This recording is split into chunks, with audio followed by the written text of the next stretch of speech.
Let us continue.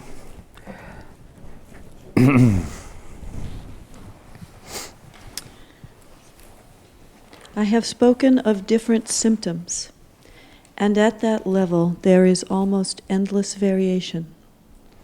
There is, however, only one cause for all of them, the authority problem. This is the root of all evil. The original sin. Continue. Every symptom the ego makes involves a contradiction in terms, because the mind is split between the ego and the Holy Spirit, so that whatever the ego makes is incomplete and contradictory. This untenable position is the result of the authority problem, which, because it accepts the one inconceivable thought as its premise, can produce only ideas that are inconceivable. Yes. And the one inconceivable thought is, I'd rather do it myself. I'd rather see it my way. Such a thing is impossible, and therefore beyond conception, inconceivable. I would like to look at things without you, God. Impossible, inconceivable. Continue. The issue of authority is really a question of authorship. When you have an authority problem, it is always because you believe you are the author of yourself and project your delusion onto others. You then perceive the situation as one in which others are literally fighting you for your authorship. Yes. Yeah. This is the fundamental error of all those who believe they have usurped the power of God, Which itself is the one inconceivable thought and the one thing that can be corrected. Continue. This belief is very frightening to them, but hardly troubles God. He is, however, eager to undo it. In a merciful fashion, by uncovering your mistake and showing you that your mistake never succeeded at having any effect whatsoever, and that therefore you were and still are utterly innocent as His perfect self-expression. Continue. He is, however, eager to undo it, not to punish his children, but only because he knows that it makes them unhappy. God's creations are given their true authorship, but you prefer to be anonymous when you choose to separate yourself from your author. Interesting thought, isn't it?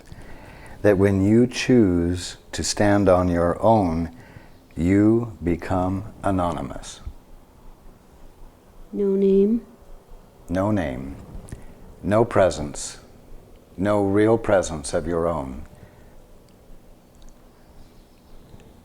You become, you might say, invisible,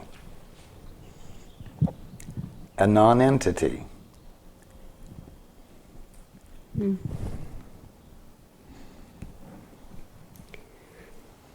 Being uncertain of your true authorship, you believe that your creation was anonymous. This leaves you in a position where it sounds meaningful to believe that you created yourself. The dispute over authorship has left such uncertainty in your mind that it may even doubt whether you really exist at all. And most of you have at one point or another questioned your own existence. That is sad. That is really sad. Because the one thing that is absolutely certain in all this universe is that you exist. That's the one fundamental, unalterable fact. And for you to arrive at a point where you might actually doubt your existence is such an extremely polarized state at the opposite end of the spectrum of reality, that for you to be feeling that is sad. Sad because it's a useless and meaningless experience that you have fooled yourself into believing is real. And to suffer that impossible experience brings out all of the compassion of the Brotherhood in support of your finding that feeling dissolving rapidly so that you become free of it.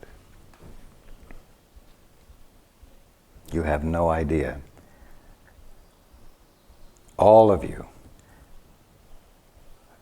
who have had that experience, you have no idea the extent to which and the infinite amount, if I may put it that way, of compassion and support is extended to you. Great illumination embraces you. But of course, you will not see what you have chosen not to see. And so, you do not always feel this compassionate, loving embrace, but it is there, and it does slowly penetrate. And it does slowly lift you out of it to a point where you are willing to abandon some of your commitment to the awfulness of your current sense of yourself, and then your upliftment can happen much more rapidly.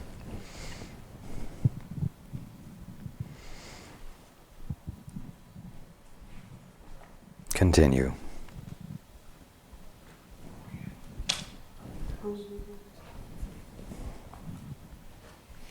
Only those who give over all desire to reject can know their own rejection is impossible.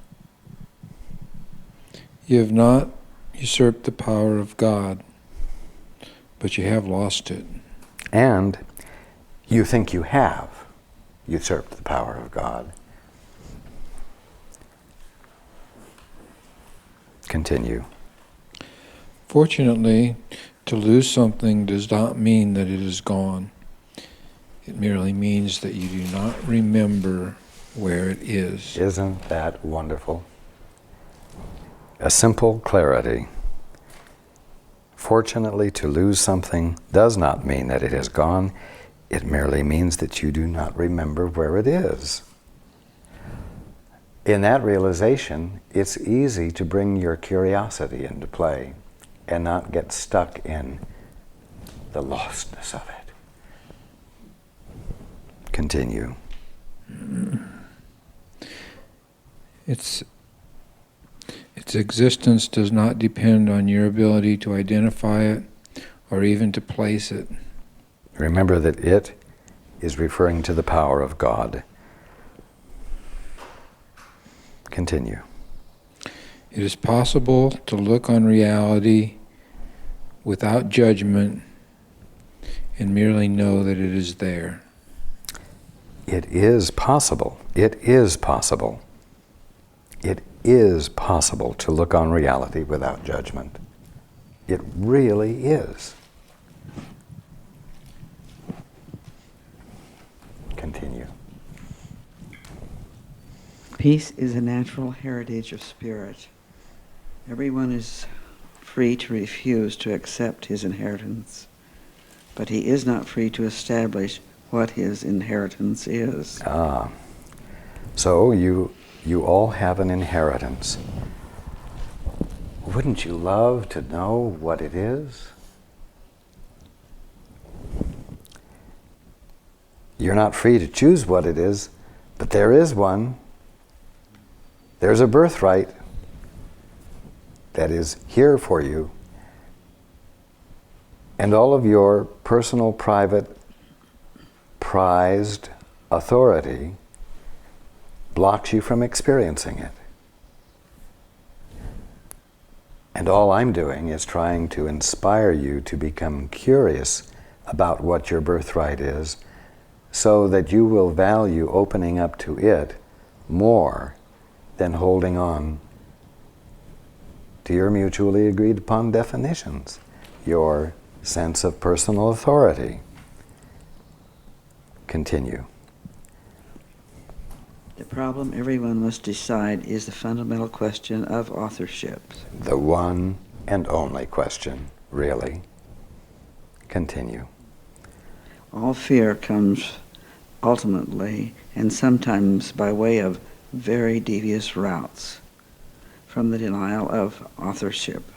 All fear, no matter what it is, comes ultimately from the denial of authorship, God's authorship. Continue. The offense is never to God, but only to those who deny him. To deny his authorship is to deny yourself the reason for your peace, so that you see yourself only in segments.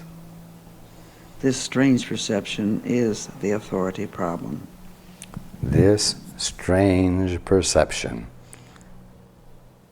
is the authority problem. That's all there is to the authority problem. A strange perception. A biased perception, an altered perception. Again, an altered perception of the only thing there is, period.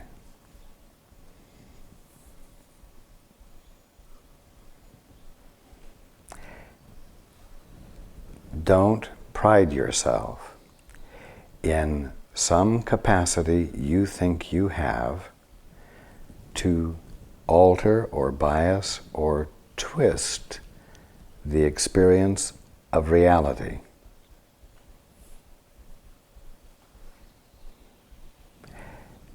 And call it names you choose to call it.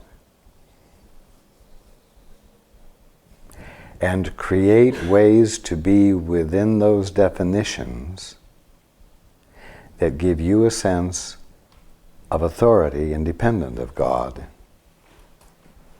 Don't pride yourself on this.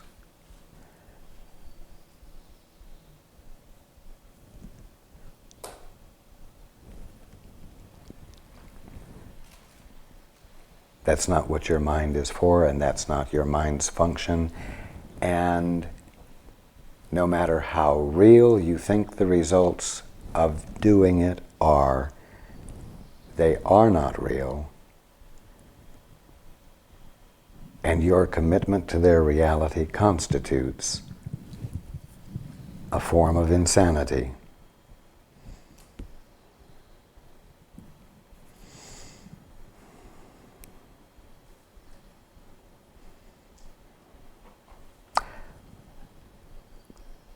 Is it not interesting that you've never heard of terminal insanity? Insanity can never come to an end result. It's more like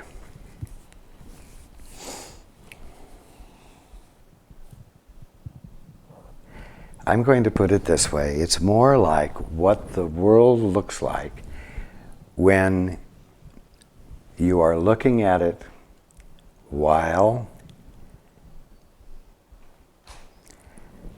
having a really constipated bowel movement. It takes more effort than you can imagine to be so unnatural as to create a misperception of reality. Paul wondered whether I really wanted to say that, and I really did. And when you look at a baby having a really difficult BM, and his face turns red and his eyes squinch up, can you imagine what his world looks like to him at that moment?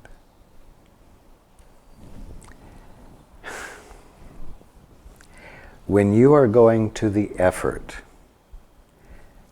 to try to be something that you cannot be, it's a strain. It's hard work to do the impossible. And while you're doing it and looking at everything, looking at the kingdom of heaven through the strain of it, you see it in what your ego calls fresh new ways. But there's no pleasure in it, there is no love in it, there's no peace in it. And to forever be in the middle of the experience of a constipated bowel movement is not something for you to work at becoming comfortable with. It's something to let go of. It's something to abandon. We are not going to read the last paragraph today.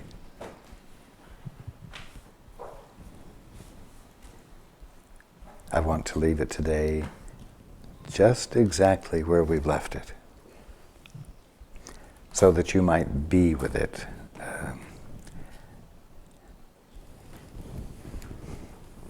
I thank you very much, and I look forward to being with all of you next week.